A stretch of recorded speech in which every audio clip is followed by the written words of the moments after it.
কদিন জ্বরে ভুগে মুখের স্বাদটা একদমই চলে গেছে, তাই আজকে কিছু ঝাল ঝাল জিনিস খেতে ইচ্ছা করলো। ফ্রিজে রাখা ছিল কয়েক পিস চিকেন, আর তাই সেই চিকেন দিয়ে আজকে বানিয়ে নিয়েছিলাম মুরগি বাটা। মুরগি বাটাটা বানাবার জন্য কড়াইতে 1 চামচ তেল দিয়েছি, তাতে বেশ কয়েকটা রসুনের কোয়া দিয়েছি, একটা ছোট সাইজের পেঁয়াজকে কেটে এখানে অ্যাড করেছি, দিয়ে দিয়েছি 1 চা চামচ কালো জিরে, শুকনো লঙ্কা আর কাঁচা লঙ্কা। ঝাল যতটা খাবে ততটা এখানে অ্যাড করতে পারো, আমার এর থেকে বেশি ঝাল খাওয়ার আর ক্ষমতা নেই, তাই আমি এইটুকু লঙ্কা এখানে অ্যাড করেছি।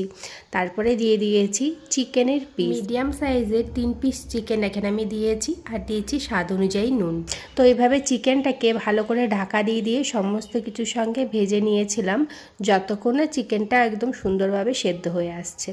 তো এই পর্যায়ে দেখো চিকেনটা সেদ্ধ হয়ে গেছিলো, আর আমি খুন্তিতে করে চিকেনগুলো এরকম টুকরো টুকরো করে নিয়েছিলাম যাতে এটা বাটতে সুবিধা হয়। তো এবার গ্যাসের ফ্লেমটা আমি অফ করে দেবো, আর তারপরে চিকেনটাকে একটু ঠান্ডা করে নেবো, কেননা এটা মিক্সিতে বাটবো তো তাই। তো এইটা ঝাল ঝাল খেলে না সত্যি মুখটা একদম ছেড়ে যায়, আর এত ভালো লাগে। রসুন আর কালো জিরে তো জানোই, মানে এই ঠান্ডা জ্বরের সময়ে যখন মুখে স্বাদ থাকে না, স্বাদ ফিরিয়ে আনতে খুবই সাহায্য করে। আর তার সঙ্গে যদি চিকেন পড়ে যায় সেটার টেস্টটা তো একদম আরও সুন্দর লাগে। তারপরে দেখো সমস্ত কিছুকে না আমি ভালো করে মিক্সিতে এখানে পেস্ট করে নিয়েছি। প্রথমে আমি এখানে কোনো রকম জল অ্যাড করিনি, তারপরে দেখলাম জল ছাড়া ভালো বাটা যাচ্ছে না, তাই একটু জল দিয়ে এটাকে একদম স্মুথভাবে বেটে নিয়েছি।